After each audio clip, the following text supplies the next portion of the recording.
We're hanging out. We're doing the thing. We're live. Oh, God, there goes my mic. I got to bring back my vocal mic already. Already screwing things up. There we go. We're back. Kind of. I had to go off and move my vocal mic one time. All right, there we go. Oh, dang it. Don't touch it. It's good. Don't touch it. Okay. Sorry, guys. Let me get the chat going here. I still haven't figured out how to get the chat going before the stream starts. So I have to like start the stream, then do the pop-out chat, and then link that to the... It's a thing. It's a whole ordeal. What's up, dude? Andy, how you doing? Dang, that's the fastest anybody has ever jumped into a chat. Setting records, bro. Sorry, getting this thing, yeah, see my chat window right here is black. I'm trying to fix this. Bam. Oop, resize it real quick here. Sorry, guys. Doing this all, this is real, this is raw. As Stewie Griffin says, fuck it, we'll do it live. We have chat.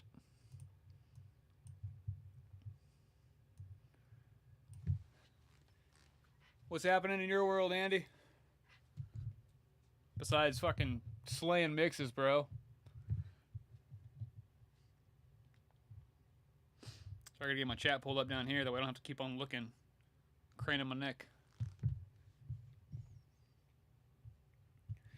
Now I figured I got about an hour and a half, kind of hanging out. Done doing mixes for the morning, at least for the day. So now it's all like office and admin work. Figured I'd take like an hour to hang out, and instead of just sitting here staring at a wall, sit here and stare at a wall with everybody.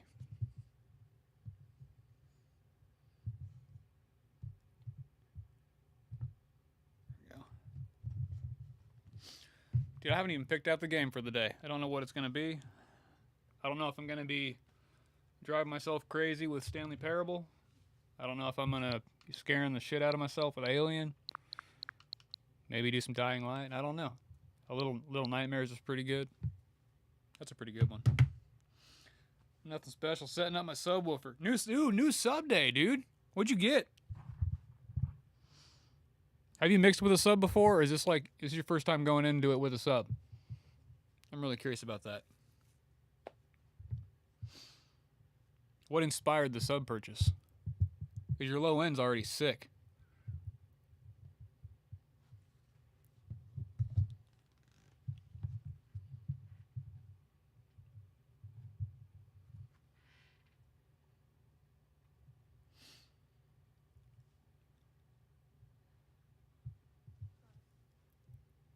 I'm really curious about this subwoofer journey, because I've got a sub. I'm cyclical with subs. Like, I romanticize the sub, I buy the sub, I tune it and I set it up, and then I love it, and then I start to hate it, and then I sell it, and then I miss it, so then I buy it, and it's just like this cycle that I'm in between buying and selling subs. But I really want to like it, so I'm really curious about like what triggered that for you.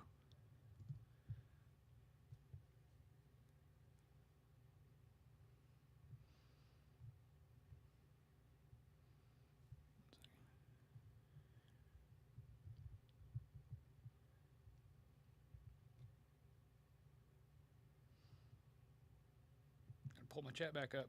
It disappeared. Where did it go? There it is. Yamaha. That's the same exact one I have. I've got the exact same one. It's legit. It's in a box in my attic. I had a Tannoy sub before this one, and I had the Tannoy 8. And the Tannoy was really good. It had like a variable phase knob on it, so you could really dial it in to your listening position.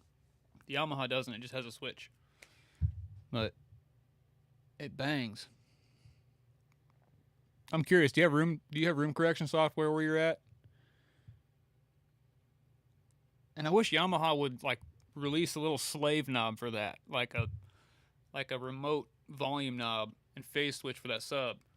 That way you could like tweak it out in your sweet spot instead of having to like constantly jump under the desk and make an adjustment, pop back up.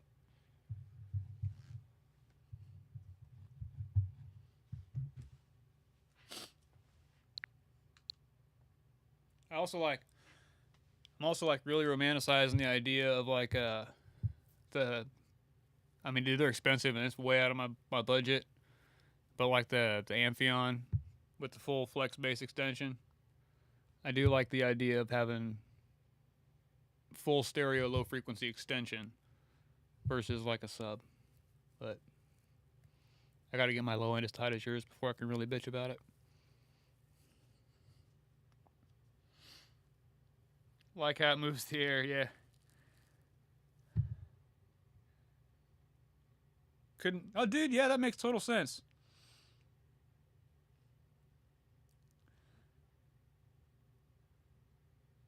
Yeah, like how. Yeah, there's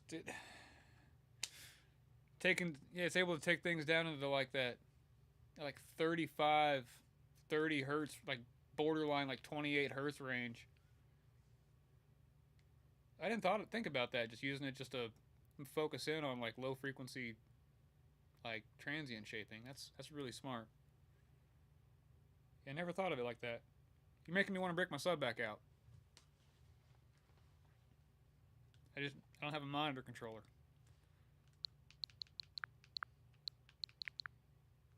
I'm curious about that though.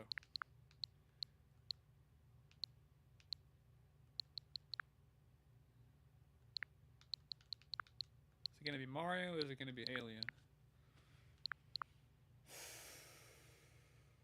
I don't feel like psychologically terrifying myself right now. I'm gonna go into Mario.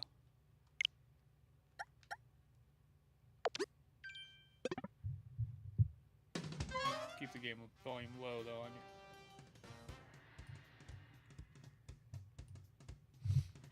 Yeah, I can imagine that's gonna take some getting used to. What you gonna pick?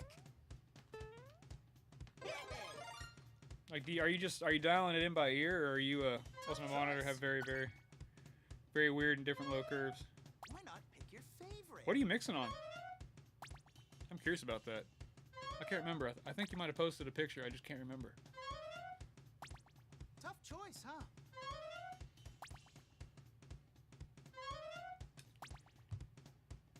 I have a very weird and different low curves. Oh, you mean like one monitor is different from the other as far as like the way it responds on the low end? I'm super curious about that. It's time for a break. I'm not one to Yeah, the rush. hardest thing for me with the sub was making sure it was phase aligned.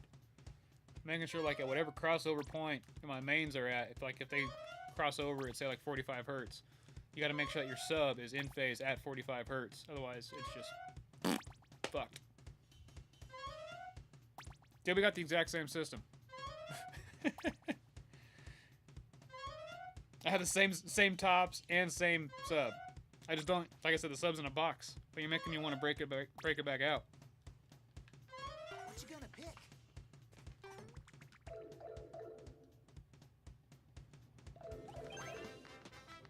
I take it out like when I did a record in a theater where we tracked the drums in a rather sizable theater. I brought the sub with me on that just to have like the low end excitement for tracking. No. It's a tight sounding sub. Like I almost wanted to buy a second one, but I know I'm gonna introduce more problems. You start getting weird like one sub's hard enough to manage in a space. As far as phase wise, getting that thing like lined up at the crossover point, it's really dang tricky. Tough Feel the choice. low end's not enough for what I want to feel, dude. Yeah, that's a big part of it. That's how I mix live too. Like live, so much of it is like the kick drum and the bass relationship is how is it shaking your skeletal, like your skeleton, how you're feeling it in your body. Tough choice, huh? That's really tough to get that experience on small speakers.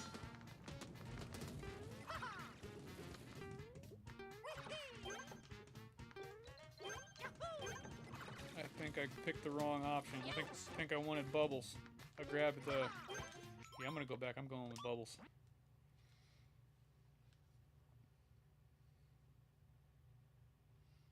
I've been curious about those sub packs too. Like I've seen those things. I remember those made like an early wave in like the URM group. It's like golly, like 5, 6 years ago, everybody was talking about the sub packs. Strap them to your chair, and then like when you sit in your chair, you can feel the vibration of the music.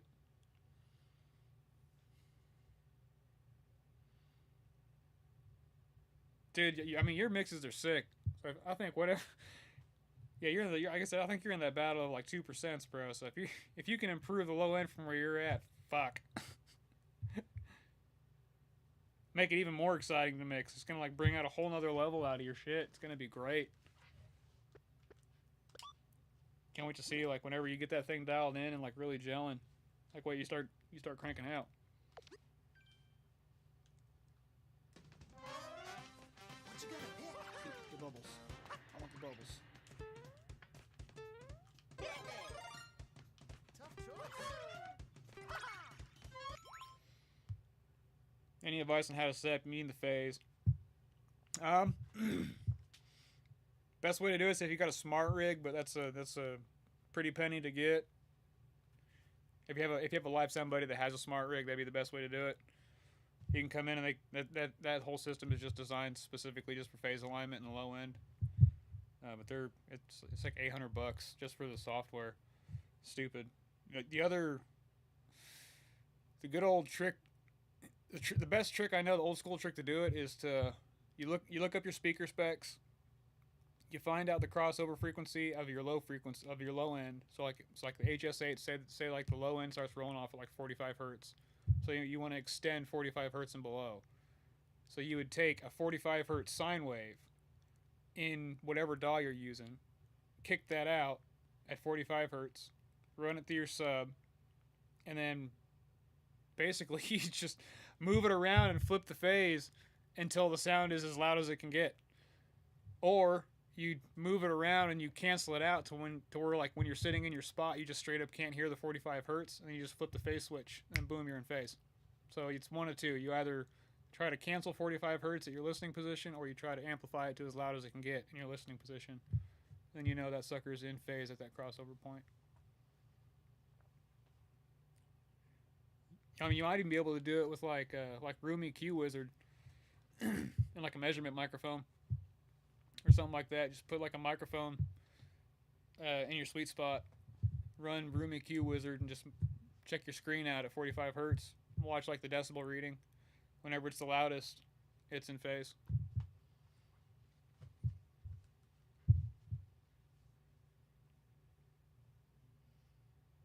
And I use a smart rig with mine. I went in and I went crazy with it. Like went live sound PA tech with it, systems engineer with it. Like phase aligned it. Make sure my left speaker was delayed and hitting at my sweet spot the exact time and space as my right speaker. And then I went in and phase aligned the low end to the crossover points. At the time, I was using NS10s, so I did all this with NS10s in a sub. They're still in my closet. I still got them.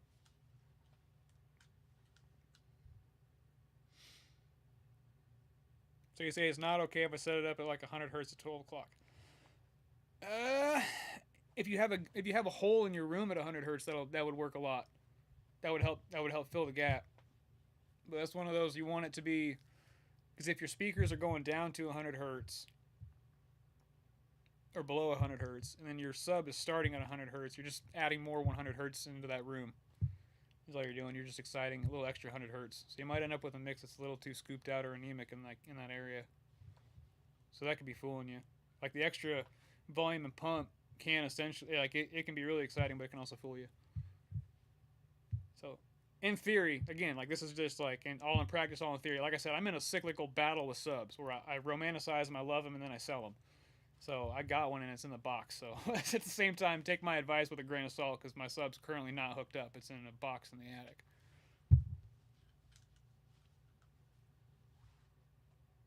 Like I'm still trying to make one work for myself.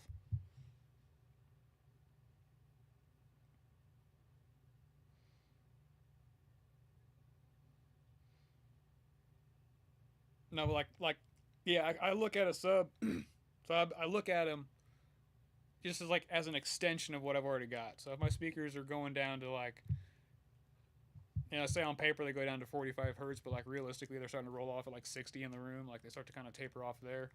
You know, just bump it up to 60, bump it up to like 80 hertz. Just make sure like whenever you kick the sub off, essentially, or whenever you bypass your sub, it just sounds like your speakers just got a little bit smaller.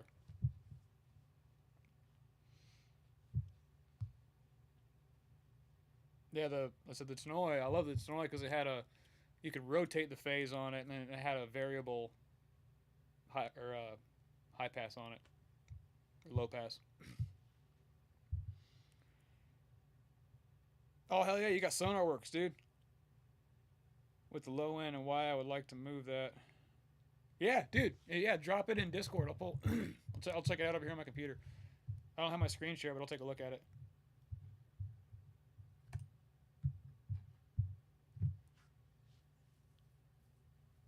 I'll open up the live chat. I'll unmute the live chat. That way, that's rocking.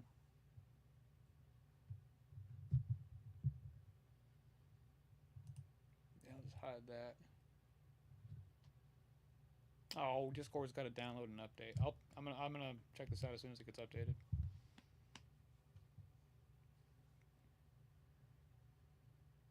No, SonarWorks is awesome. I love that program. That thing has changed my life. Like I literally went from like revision 6, revision 7, revision. I swear to God, I'm starting to hate this. Revision mixing fucking sucks. To like revision 1, check mark. It's like, oh my God, it's this easy the whole time. It's just been my environment.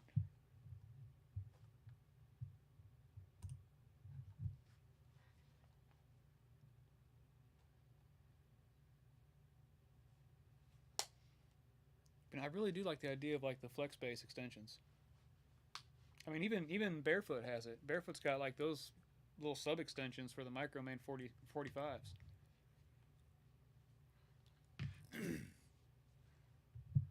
You're making me want to stay on my HSAs. I'll be honest with you there. Like I'm in this weird phase where I feel like I need to upgrade my monitors, but then at the same time, you know, if your shit ain't broke, you probably shouldn't be fixing it.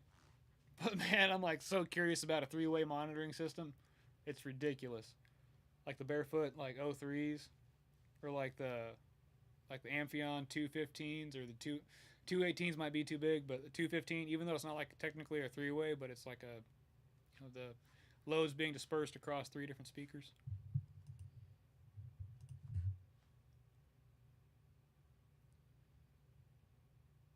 I really want to like I really want to check out a set of those the Neumanns, but I've seen so many mixed reviews about them. And the only product from Neumann I've ever gotten along with was their microphones, honestly.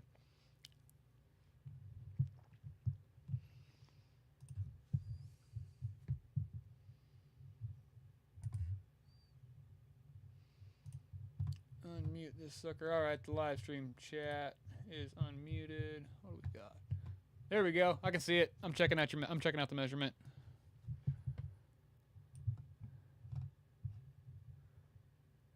Oh, dude, I see what you mean. Yeah, your left and your right are wild. Yo. You make me want to look. I gotta look at mine real quick now. I'm gonna nerd with you real quick. I'm sorry, everybody. If you're not in the Discord, jump in the Discord. That way you can see what we're looking at. Where's it at? Testing some small Neumanns. Very big sound for how small the speakers are. Can't remember the model. Yeah, I'm like curious about the 3-ways.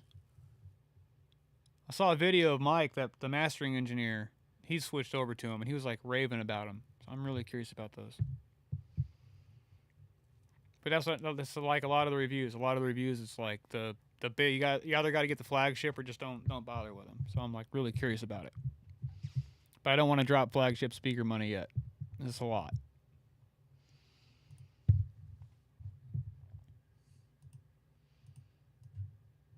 I've got like 16 speaker profiles in this thing. How do I pull up the before? Where's that? That's a simulated after. Okay, I don't care about none of that. There's the before. I'll mute out all the rest of these. Say I'm mute like a nerd. Like I'm talking audio, right? Oh, I didn't need to take that whole big giant screenshot.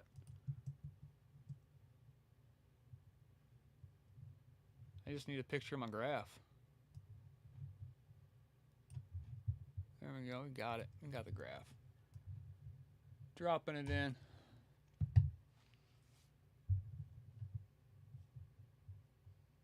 How do I hit? Do I just hit enter? Oh, I do. I just hit enter to send it. Yeah, so it's almost like one of my speakers. No, yeah, that's crazy because we have the exact same speakers, so you can see how different our environments are. Also, very important to mention, my monitors are not a matched pair. Didn't know about this thing with matched pair when I bought. Wait, what?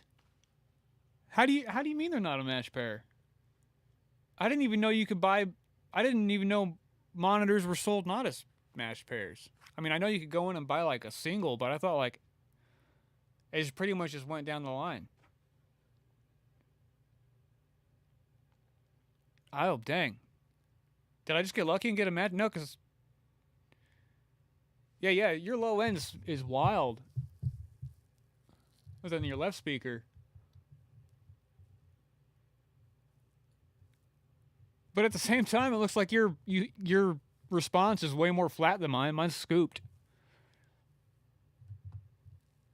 Kind of have like a similar dip in the mid-range.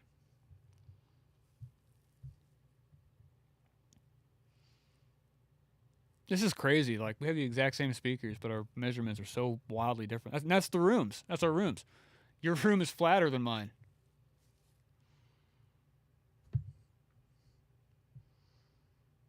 You can buy them as a match pair. That's crazy. See, I bought mine like from Sweetwater. They were having like a big like it was during like speaker month or whatever, like live or during studio month. So I got it came as a package deal. It was HS8s and a sub. So I said I don't still don't use a sub. My response is half reversed and scooped. Half reverse scooped. Dude, I'm kind of jealous of the 1K area in yours. I can't even lie. Like, I have this weird null at 1K in my room right where I'm sitting, and I didn't know about it until I started firing test tones. And then I like rolled my chair like 1 foot back, and all of a sudden I was being absolutely plummeted by 1K. And I was like, there's no way it's that loud. And then I rolled forward into my sweet spot, and I realized my room nulls out 1K. It's terrible. So anytime at all I want to do mid-range, I have to like roll a foot back. There's some packs named MP. I had no idea. I'm gonna have to like keep an eye out for that moving forward. Cause I know like some of the big flagships they're sold as pairs, or you can just buy like a left or you can buy a right.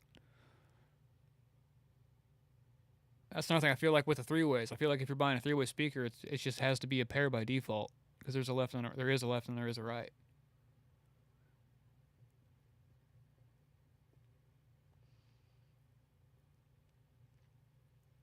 But yeah, and I listened to a podcast and it really got in my head where he's like, I'm not going to say who it was because I don't want to throw any shade their way because they're very, very reputable people, but they were going off about how like people with HS8s can't be taken seriously. And I'm like, man, I've got a lot of album credits on these HS8s.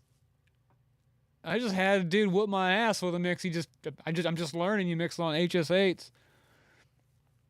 Hell, even the guy Jordan, or like Hardcore Music Studio, JV, the guy he uses as a mastering engineer, masters on HS8s. So it's like, fuck. You gotta be careful what you say, bro. You're gonna start a fight.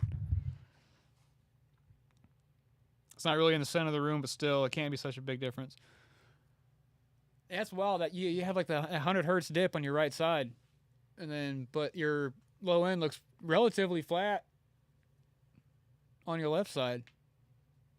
So minus, what's that, like a 50 hertz null, which that sucks to have a null at 50 hertz. That's not fun. It's better than a 1K null, though. I'd rather get the mid-range right, honestly, at the end of the day. Let the low end fall where it's going to fall, but I'll let the mid-range. As long as you're nailing the mid-range, you're going to be selling records. It's fucking Maor, dude. Maor got in my head. I had a couple phone calls with him, and he really got in my head. in a wild way. He was just like, fuck the wow factor, bro. It's like, just go for mid-range.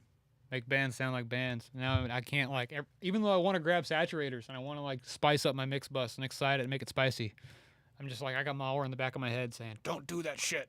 I'm like, ah. Live stream, let's go. And I haven't crashed, you're in.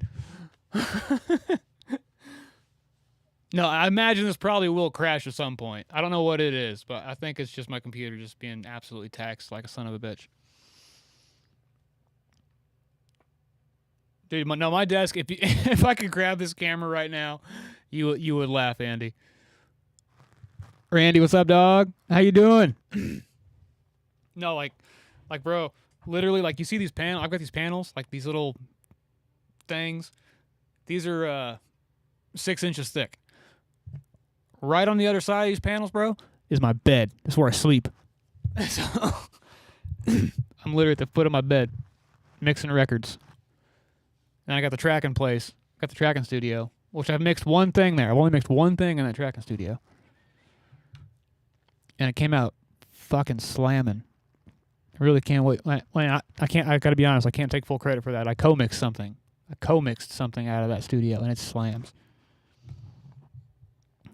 Also added some. Andy says I also added some acoustic treatment in my room, so I need to do the measurements tomorrow. Now it's late, and I don't want to wake up my neighbors.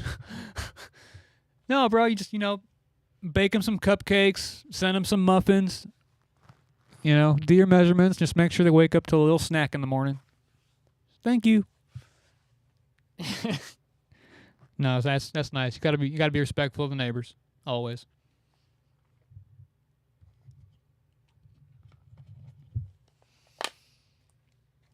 Honestly, I gotta remeasure like once every 3 or 4 months, like at least, because my cats, dude. My cats will jump up on my speakers and move shit around, and like I do like the roadie move where I spike tape everything, so everything is spiked. Himothy, what's this for? He's in the Discord chat. Respond to Himothy.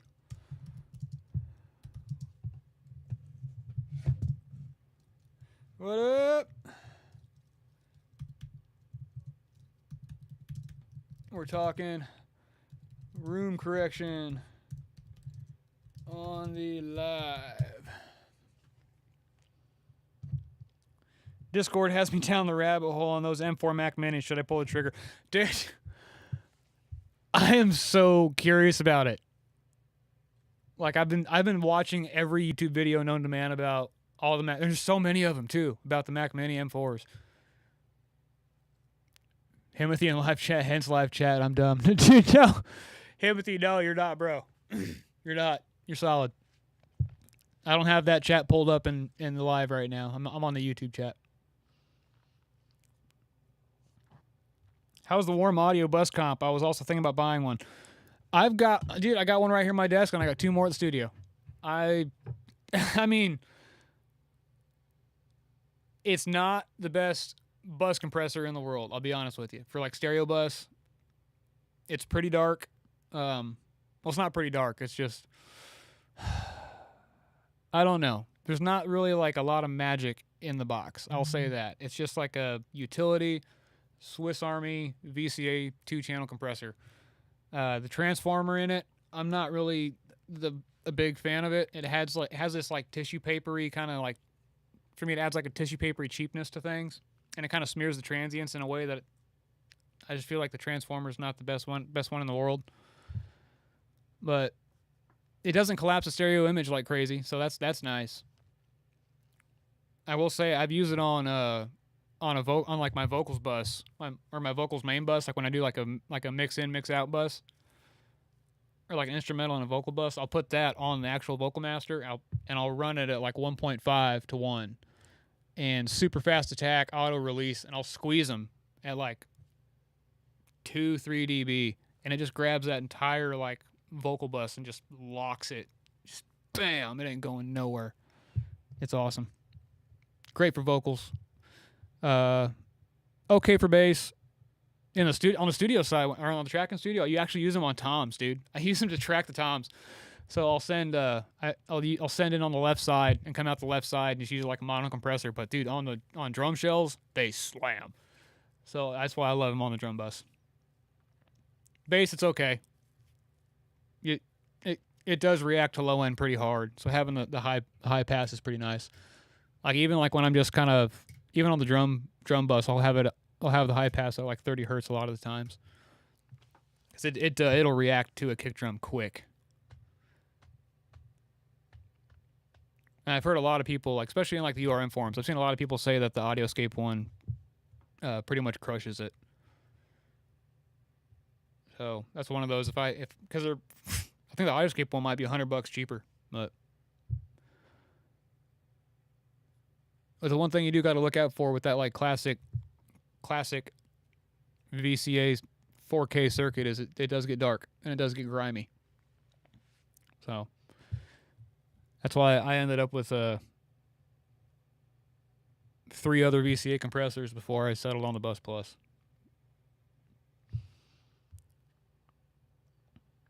So the SSL, yeah, I would say the SSL 500 would be the better option over the Warm Audio 19-inch rack, personally. Because I had one of my assistants and my really good friends at the time, he had the SSL 500 series, and I've got the Stam Audio SSL right here, and I had the Warm Audio at the time, and dude, his low end and all the stuff he was sending was so dang locked in. And I was like, man, like, what's the sauce? And he's like, I'm just rocking parallax. Everything's going through my SSL bus compressor. It's like, dang, dude, that thing, it's good. So instead of being smart and just buying like an SSL bus compressor, I decided to jump for an API. And then I've been kind of fighting against that. I fought against that as a bus compressor for a long time because it's so dang like responsive. Fortunately, I can't afford the 2500. Dude, yeah, it's a lush piece. It's a really, really lush piece. I literally bought it as a drum compressor, and then I tried it on Mixbus one time, and I was like, oh, never mind, I'm looking for a drum compressor again. And then I realized I did one album with it on my Mixbus, and I loved it. And then I got another band in, and it was like a softer country style, Nashville country kind of thing, and it was just, dude, it was so aggressive. Like even like soft knee, feedback mode, like making it as like transparent as possible. It was so dang aggressive. It just has like such a pissed off mid range to it. Even like no compression, like just kicking the unit in and having it in bypass, because you can kick it out and then you can still use the transformer circuit, or you can just completely remove it. But whenever you're running it just with the transformer circuit, whatever you run through at the mid range is going to get super excited, super saturated, and really pissed. But it's also really good on guitars. I'll say that. Like running it in parallel mode on a guitar bus it fucks pretty hard. Dude, the UAD one's really close. Really close. I had that realization last month actually, because I was in the studio doing some stuff and I didn't have my hardware with me, and I was like, man, I'm just gonna try the UAD one, because I'd been mixing on this in my setup for 2 years, so I knew it really well. And every time I didn't have it in my setup, I was like, oh dang, it feels something's missing. And I tried the UAD one, and it's really close. Like it's got like there's a little something missing, but dude, it's really close. It actually kind of pissed me off. I was like, I could almost be okay not having the hardware. Almost. But there's like a 5 to like 15% thing in there that you still get with the hardware. Any plugins Colt says, any plugins you're rocking in sessions even though you're using a lot of hardware? Oh, all the time. All the time. Dude, like I'm in this weird phase. Like I don't know like what happened. I'm in like a new era in my mixing, and I accidentally kind of just stumbled into it, or I'm doing so much less. Like I used to have like Pro Q4 on like, 2-3 instances of Pro Q4 on everything, and I'm like soothing the shit out of my vocals and soothing guitars, and I'm running Soothe on my overhead buses and Soothe my rooms, and I'm like, spectral banding fucking bass and doing all this crazy shit with Pro Q4. And I had this like weird realization with a lot of those plugins, and it's crazy because I had this realization like this conversation started popping off in the URM forum too, like 2-3 weeks after I had the same realization. Is like the Pro Q4 filters fuck with the phase and the low end. It like shifts whatever fundamental you're going after up like an octave, and it's terrible. So, dude, I have literally gone back to Avid stock Pro Q or Avid stock 6-band fucking EQ. I have set that as my favorite EQ plugin, and I use that whenever I need an EQ in the box now. And then if I need a compressor in the box, it's either the UAD 1176 Rev A on a vocal or on a snare. It'll be the UA Distressor, which is actually the UA Distressor is one of my favorites. So it's in my like hot plugins in Pro Tools. It's the EQ is the stock EQ, which turns out it fucking rocks. Like I forgot how awesome that EQ is. And then my stock compressor is the UAD Distressor.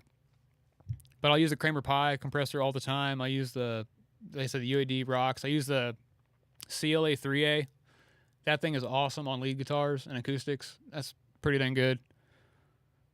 But yeah, mainly just compressors and like effects. The EQ stuff I'm doing with the 611s, or I've got I feel like the SSL always overshadows my PEX 500s, but I've got the baby Pultex there too.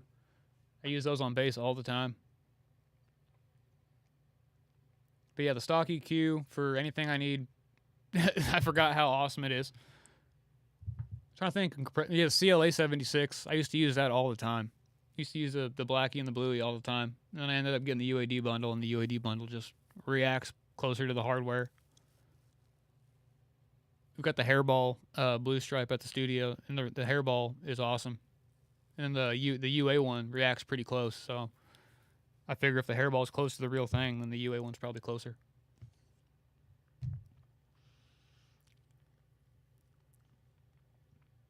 And then of course, Fab Filters, the Pro MB. I'm still using that. Andy got me back on a Saturn kick.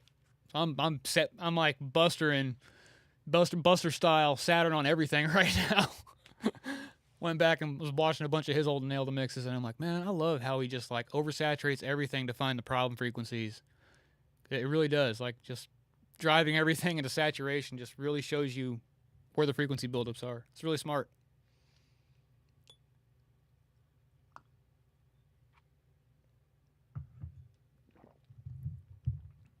Yeah, the Pro L2 final limiter is awesome. I keep on trying to like get away from it, and I can't. I just keep coming back. Ozone for a while was in there. The Ozone limiters are awesome, or the maximizers. Those are awesome. And then I was on the Weiss one for a while, the MM1, the Weiss maximizer. That thing is pretty sick. And I got Flatline 2 right around the same time everybody else did. And I was like, oh, this thing's awesome. Fucking Flatline 2. And then I shot out the clipper against K-Clip 3, like the $30 Kazarog clipper, and I thought I liked the sound of K-Clip 3 more. I was like, dang it, I just spent like a lot of money on this, and I prefer the sound of the $30 one. So then I just started using K-Clip into Pro L2. And then even since then, dude, I didn't even know it, but talking to mastering engineers, Pro L has clipping built in it too. So they were all like, why are you adding a clipper? Because there's already clipping happening in Pro L2. I was like, dang, I didn't know that. So I spent all these monies on all these limiters and maximizers, and I just can't get away from the same one. Like I just keep coming back to Pro L2. It fucking rocks.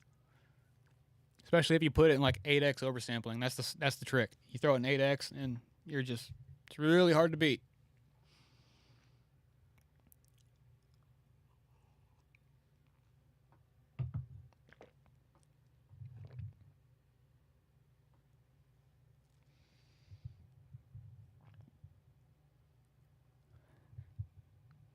Talking about saturation. I love the SPL Machine Head too. Dude. That's the one. I haven't tried the SPL one. I've got the Make Believe Studios one. That's the one I've got. I love it. I really love that thing a lot. But even then, I got mastering engineers in the back of my head. I'm just like, dang it. As much as I want to put it on things, like I can't. And then I've started being like super critical in ABs here recently. So that's something too I've been doing. That's new.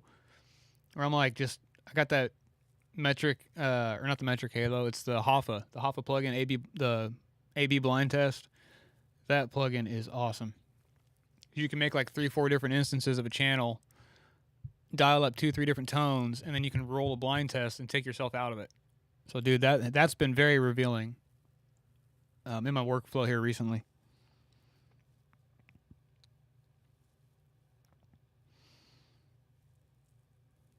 So yeah, a lot of that too. Like I'll go in and I'll run like I'll get to the end and I'll put those saturators on my mix bus and try to go for loudness. And then I'll run a bunch of blind tests. I'll run like 3, 4, 5 different masters and different ways of making things loud, and like different loud algorithms and loudizers and saturatorizers. And dude, I always come back like after everything's level matched, and like I give it a day and I run all those blind tests and double blind, take myself out of the equation. I always come back to the original one with nothing fucking on it with Pro L2, and I'm like, this one just fucks.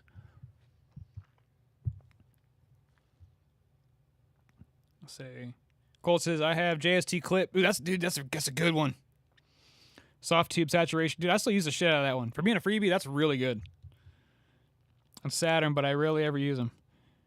I don't know what I'm doing with those a lot of the time. You can try that on Snare, sounds nice. Dude, I do the nollie thing with Saturn. I do that nollie where you do the multi-band and you roll the dynamic knob to the left and it acts like a frequency dependent gate. That's been a lifesaver.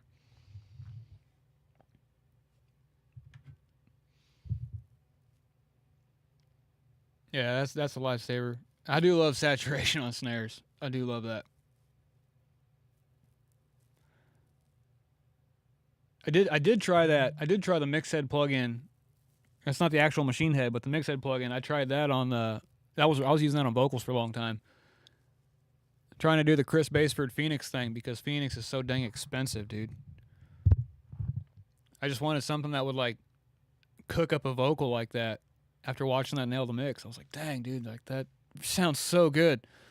And he goes live all the time explaining all that stuff. Like watching his lives are awesome. You can go in and ask him real things, and he's in there and he's got like industry standard mofos who worked on like the biggest records on the planet, or just sitting there chilling in the chat, talking to people and giving him hell. It's awesome.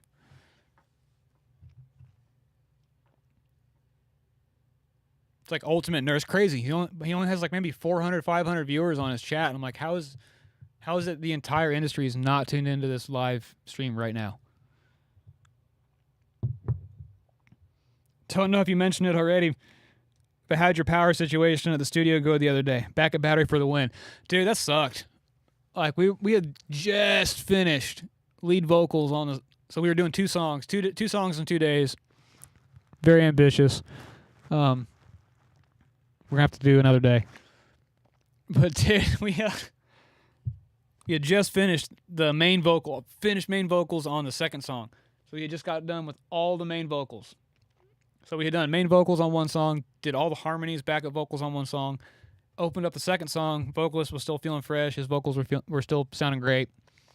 So we ended up kicking off the second song, just finished the last vocal, hit save, went to go like zoom out and start to create some more tracks for harmonies, and then bam, the power went. So I got lucky, I was able to hit save, I was able to get in there, double check it, make sure that it actually did save after the power went. But no, we ended up having to call it a day. We sat around for like an hour and a half. We were just like, no, yeah, we just got to call this a day. We're gonna make it up to him on the back end probably. We'll figure out a way to make it right.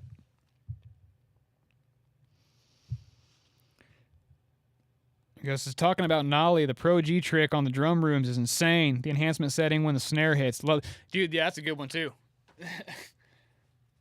Making the drum room just go boom whenever the snare hits or whenever the kick, like side chaining it with your shells. That's an awesome one.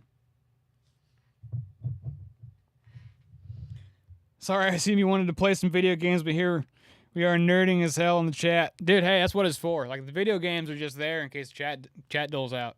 Like that's really it. Like I'm here to hang out with you guys and nerd out. Like, so just taking a break. Had to do some file management earlier. It was getting insane. crazy. I just did all that file stuff like a week ago, week and a half, maybe 2 weeks ago now. And I'm already like, dang, I need more space.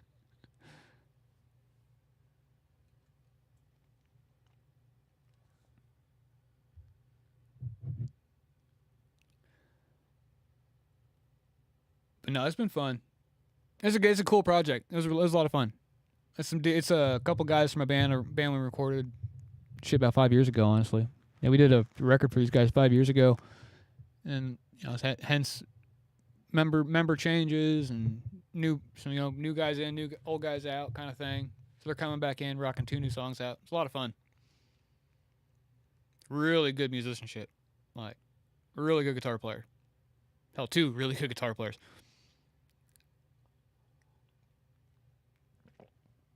I will say, dude, I got to mic up some guitar. I got to mic up a guitar amp again. That was nice. First time in a while. Through a SM7B and a Royer 121 on a Fender Blues, or is it Fender Blues DeVille? Whichever one's the 212, or sorry, 210.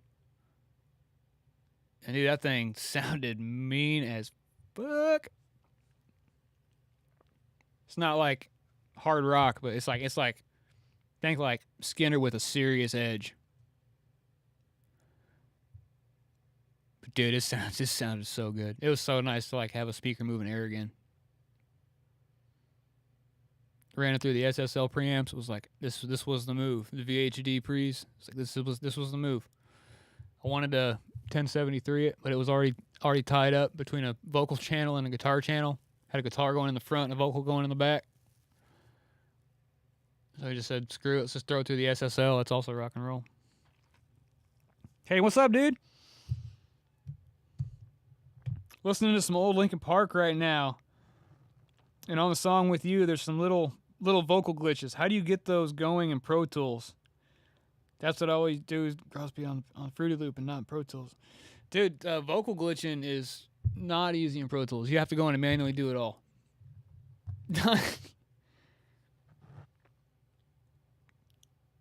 I've got some stuff I've done, like some poppy stuff. It's not out, but I've got some stuff that has a lot of that vocal stuff in it that you're talking about. I guess I could do a video on that. I could do a video on how to make that stuff. But no, I wish there was an easy way to do that in Pro Tools. I mean, there's some plugins that do it, but dude, they are so expensive. It's like $200 to make $200 for a glitch plugin, and it's like I would just rather print it and just go in and chop it for free.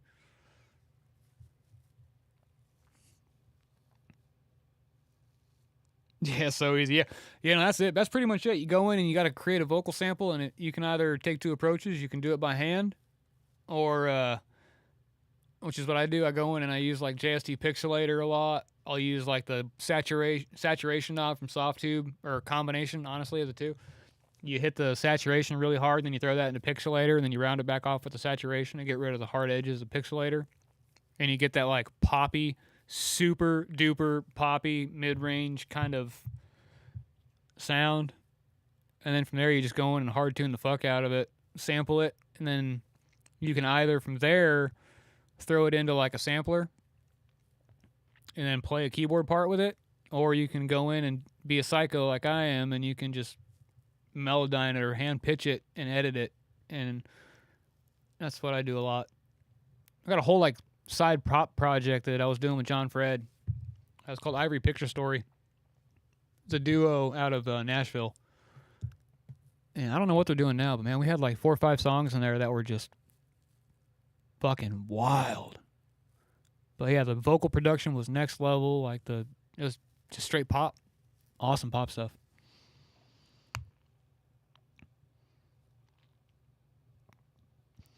And have you checked out the new ribbon mic from Warm Audio? No, dude. I didn't even know Warm Audio came out with a new ribbon mic. I'm going to have to Google this really quick. You got me curious now, bro.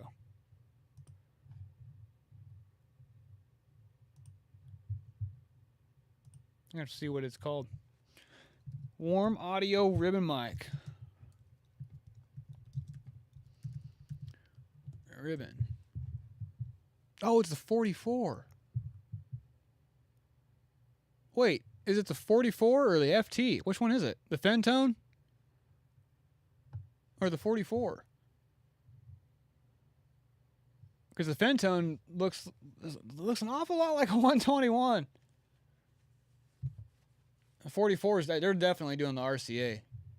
They're the now AEA. They're definitely doing that $10,000 sucker for $1,000.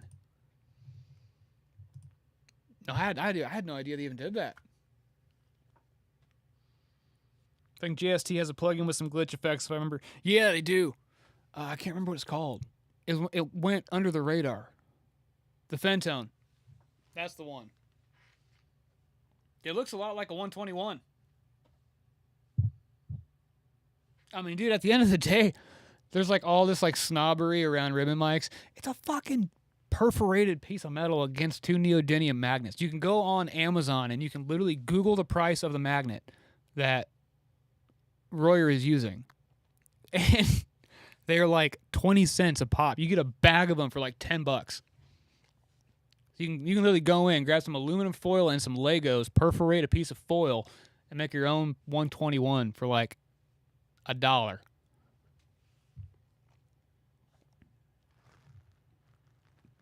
I mean, what you're paying for with the Royers is you're paying for like the ridiculous precision dies that they use whenever they assemble things. Like their thing is quality control.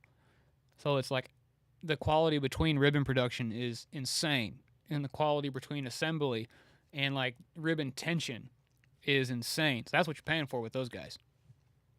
You can totally like DIY your own ribbon mic out of fucking Legos and get a badass sound.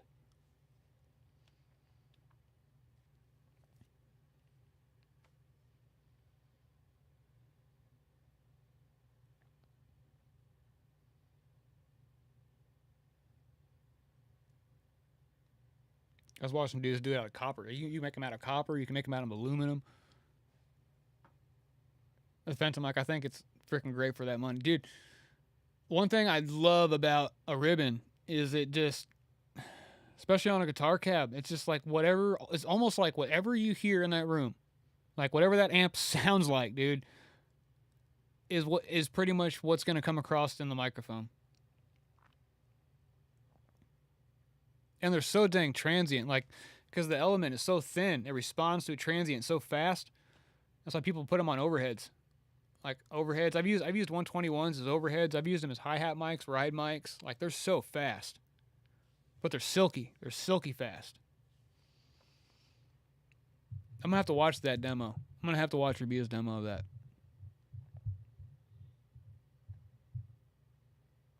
Yeah, we threw the 121 on the Fender. I mean, I just put the video of the tracking room out so you can kind of like get a mental picture of that room. But like being a figure of 8 pattern, you know, you're getting all that sound from the speaker, the cone pushing the air, hitting the ribbon in the front, but you're also getting all the room sound coming back into the back of the mic. So dude, it was like instant vibe.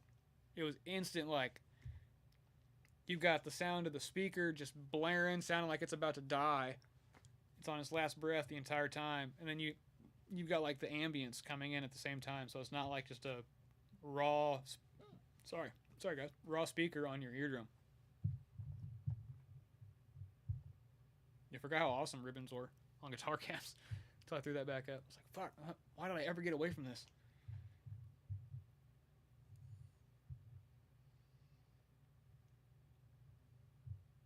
Dude, yeah, 121s as room mics are the shit. You ever messed around with a Blumline? Or sorry, not Blumline, mid-side with a figure of 8 microphones? You ever do that? It's so much fun. I went through like a whole phase where I did like I think 5 or 6 records where all of my drums, and dude, I might have been a little, I pissed myself off on the overhead part of it, but I did it. Where I did all of my room mics were done in mid-side, and then all of my overheads were done at mid-side. Yeah, the huge low end. And dude, I was even tracking, I'll have to drop some pictures of it in the Discord chat. But dude, I was even miking guitar cabs in fucking mid-side. I had a Sputnik, a couple Sputnik ribbon mics. And then we had a couple Fatheads. and I was using those in their figure of eight. Like I would have a 441, and then I have the Sputnik, and then you take the whichever one is a figure eight, and you take that one, duplicate it, flip one side out of phase, and then you bring it up, and you bring up those three channels, and dude, it's the coolest thing in the world. Especially on drum rooms, dude. Like recording drum rooms in mid side is so dang cool. Because it literally like forces, you can force all the low ends smack into the center channel, and you can force all the toms and stuff like that into the sides channel, and it only takes 2 mics to do it. But I have to have a condenser, and you have to have a figure eight. And you can do it dual, but that's a blum line. That's an XY blum line. That's a lot of fun. But it takes up 4 channels and $1 to do it.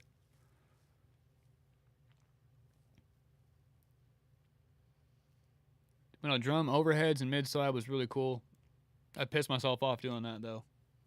So I was like, man, sometimes you just want the stereo push and pull of the overheads, and I was like, why did I do this fucking mid side thing? And I would always just end up running it at all even level.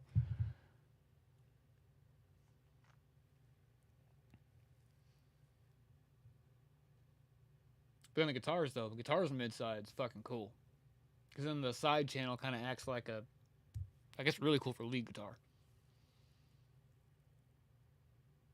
It's like insta width.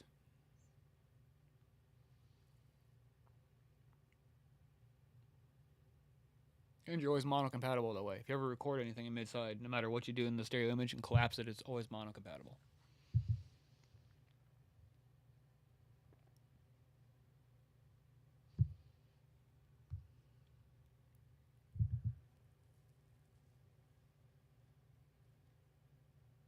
You need to show me that mid side trick. I'm too tired right now to imagine how you can do that. No, that'd be another good video. That'd be another like little quick ham in the studio real fast. Let me show you mid side. Yeah. Hell, I've got sessions with it already in there. I could just literally pull it up one of these days. Just pull it up and do like a screen share. And just like push the faders up. Be like, yeah, here's the center channel, and here's the mids, here's the sides, and the effect you get is so wild.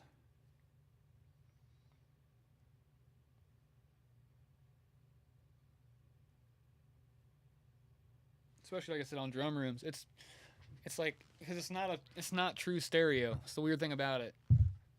There's not like a left and a right. It's more like you have center channel vibe and you have side channel vibe. But it's so fun.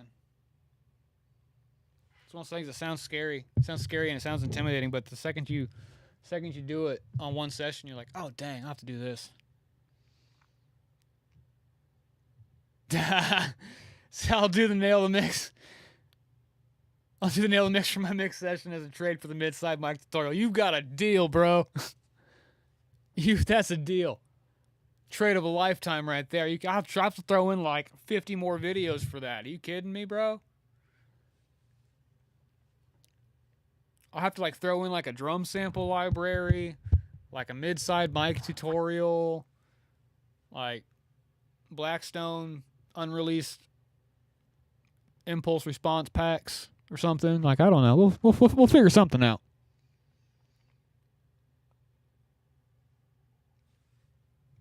I have a 412 cabinet that was owned by a guitar player from Aerosmith.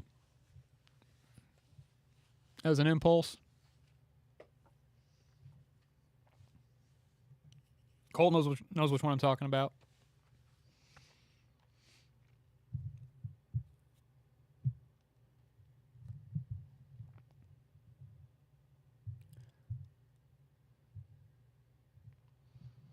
Well, says I'll finally get back to my home studio in like 2 weeks. What should be the first thing I do? Crank the Marshall and reamp some tracks, or just work on the mixes I've been working on? Oh man, that's tough. I mean, the career engineer in me is gonna say you should probably work on the mixes you need to work on.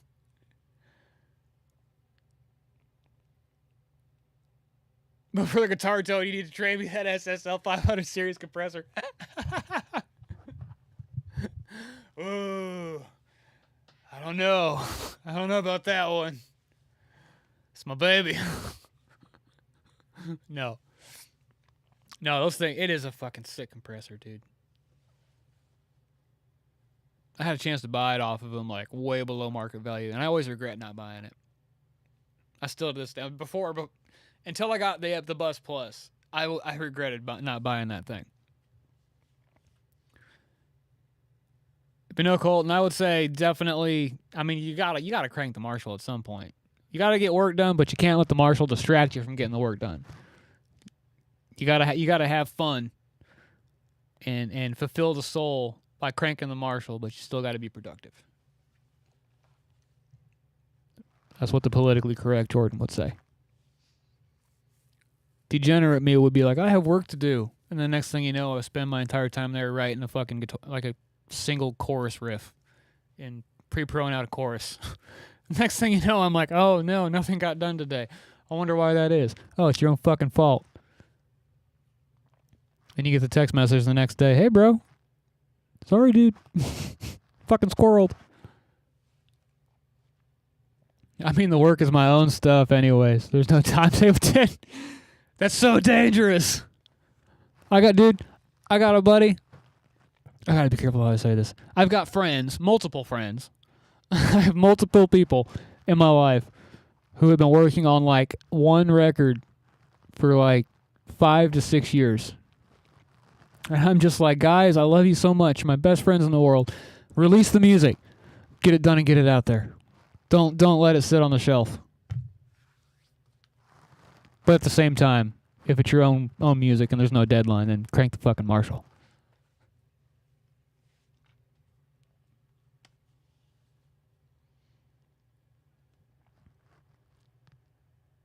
You trade the SSL compressor. No, I am really curious about getting an actual getting the SSL E series dynamic modules. I'm really curious about those, the 500 series ones. Very curious about those. Half a second. Had to get a battery on standby. You never know. Which one's alive? This one's alive.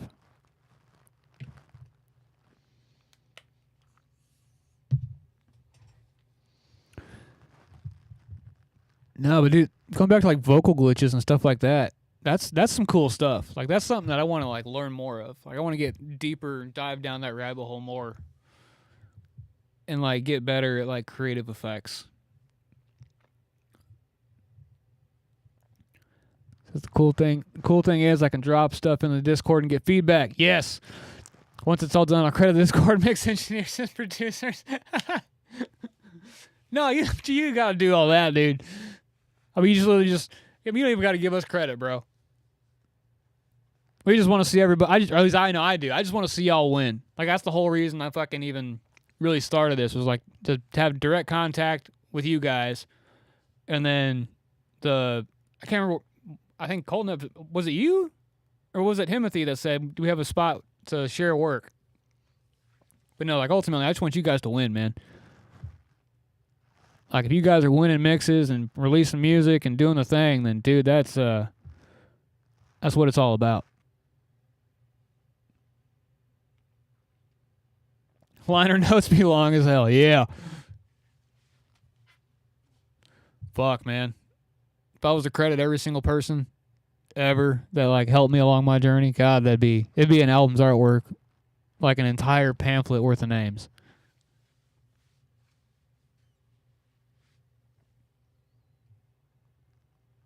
So many people.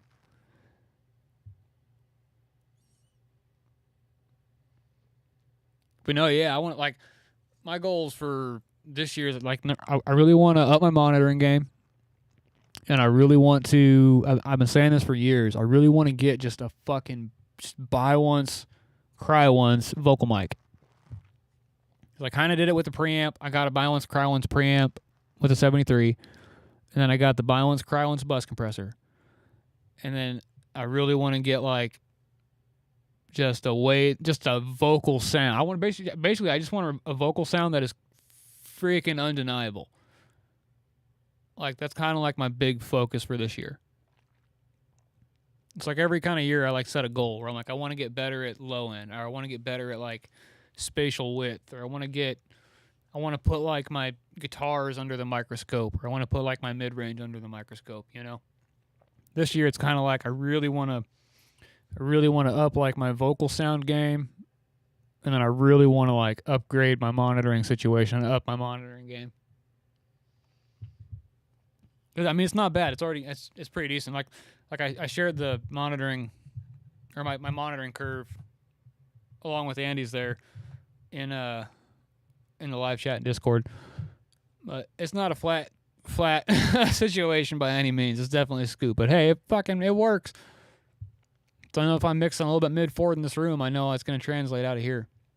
But I'm sick and tired of having to do that. I just want to be able to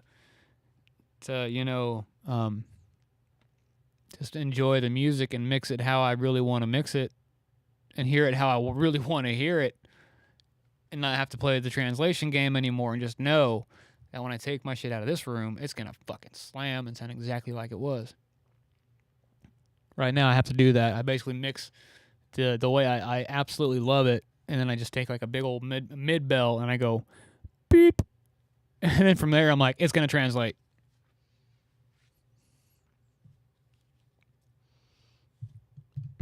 Cole says, I'm simple. I'd like a nice vocal mic into a good preamp sometime in the future. And new monitors. Upgraded my old JBL LSR 305s. Those aren't bad, dude.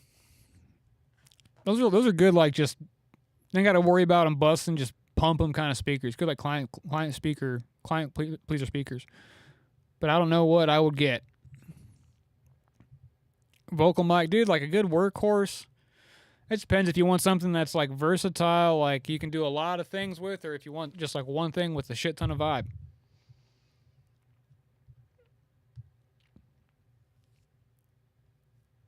So that's me. Like my vocal mic goal is I want one of three mics. I either want to get, and I everybody dreams about a Sony C800. It's probably not going to be that one. The Sony C800 it's beautiful, it's lush, it's an incredible, amazing microphone. But man, it's like one of those microphones where it's kind of like unidirectional, where it's like it has one sound, and it's that one sound it has is it's an expert at doing. So I think my other two picks are going to be, it's either going to be a real classic C12, or it would be a 251. I just don't know which one of the two.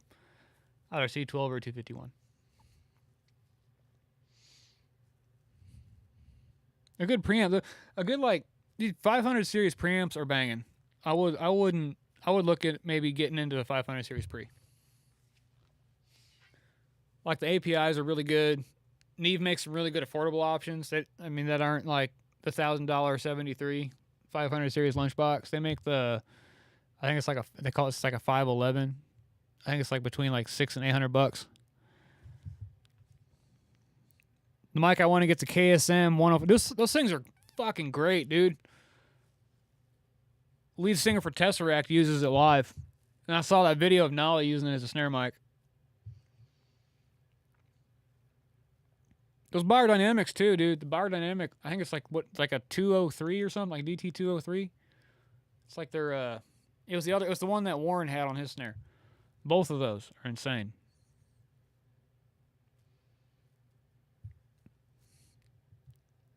Yeah, KSM 105 is great. I run across those all the time live. There's so many bands that have those out there. It's either that, Telefunken M80, or frickin' SE V7. We tracked our snare on Enemy with that mic. Hell yeah. Yeah, the rejection on that mic. And it has a built-in shock filter on it too, shock mount. So like just the low-end handling noise, like if like anything bumps it, it's like you don't get the bump sounds in it. It's great.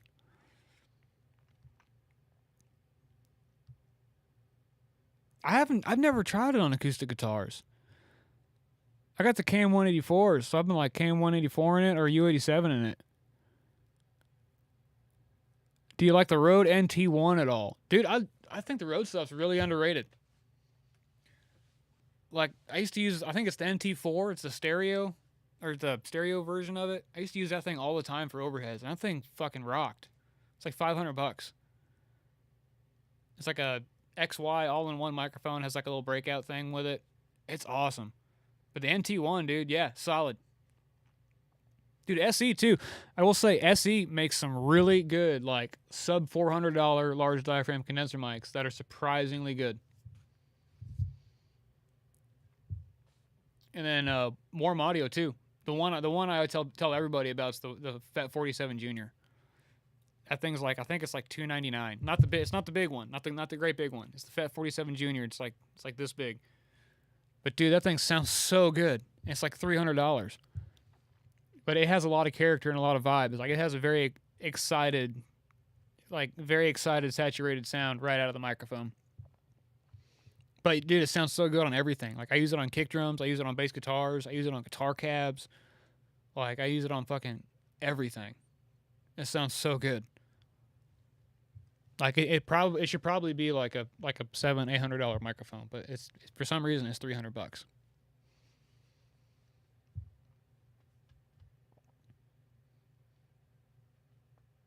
Yeah, that. And dude, I would say the Warm Audio 1073 preamp too, but there's something about those things. Like, when you push them too hard, they kind of start to fall apart. Like, I do like them. Like, I do like it. Like, especially the one that has the EQ built in. EQ does sound kind of brittle and sound kind of harsh sometimes, but on the tracking side of things, like, it's great to like help shape a tone on the way to tape. I use them on my kick drums and my snares, and I used to use those on vocals all the time. The 1073 Warm. That was my main vocal preamp forever, until I got the new one. And I dropped it in the URM group. It was like, hey, can anybody compare these? And then I think a cat named Seth, who's a very talented engineer, very good, very hell of a mixer.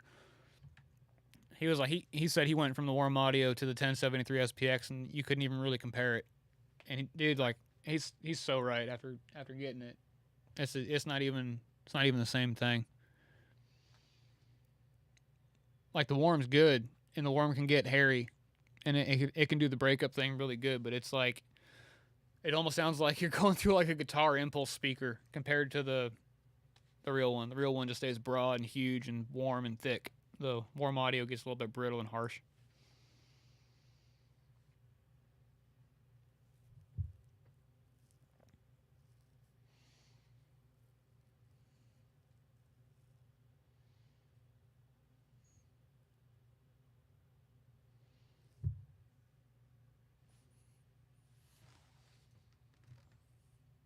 But no, yeah, the NT1's solid.